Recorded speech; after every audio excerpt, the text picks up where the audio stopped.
Depuis que l'état de siège a été décrété au Nord Kivu et en Ituri, les résultats escomptés semblent décevoir les uns et les autres. Pourquoi la situation sécuritaire restait-elle inquiétante? S'agit-il de l'échec ou non de cette mesure particulière prise par le chef de l'État? Sylvain Aguenorod, acteur politique de l'Ituri, cadre du parti Nouvel Élan, n'y voit pas un fiasco. Pour lui, l'état des sièges doit son effectivité à un arsenal militaire conséquent, d'où, à l'en croire, il n'a pas encore commencé. À mon entendement, je n'assistais pas encore à un état de siège. J'ai vu les documentaires sur beaucoup d'états de siège qui ont été décrétés dans ce monde. Et peut-être, si vous voulez, je peux seulement prendre le cas de notre pays. La guerre du Shabbat, vous connaissez ce qui était fait à l'époque par le général Mobutu. L'arsenal militaire qu'il faut déplacer dans l'état de siège pour arrêter cette jungle de bandits, des ADF et des petits criminels ituriens organisés à travers des petits groupes du banditisme et des tueries criminelles. Il faut un arsenal.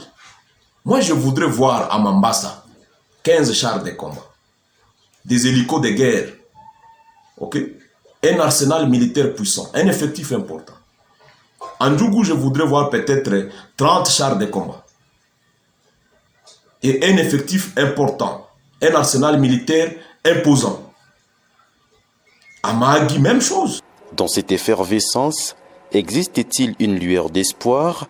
Oui, pense Sylvain Aguenorod. Pour y arriver, hommes politiques, société civile et toutes les couches sociales, bien au-delà des divergences, doivent mettre au centre de leurs préoccupations la sécurisation et la pacification des l'Ituri. Aujourd'hui, je voudrais demander aux Ituriens, de gauche ou de droite, de la majorité comme de l'opposition, de la société civile, tous travaillons d'abord pour qu'il y ait la sécurité et la paix en Ituri. Cette question n'épargne personne.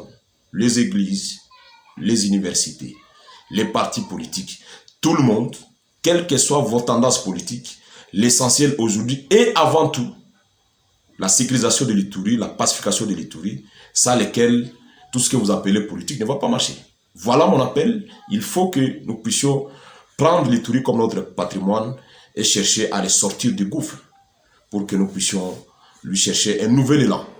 C'est donc un appel lancé aux fils et filles ituriens pour qu'ils puissent, comme un seul homme, s'impliquer dans ce processus de l'éradication totale de l'insécurité dans cette partie du pays.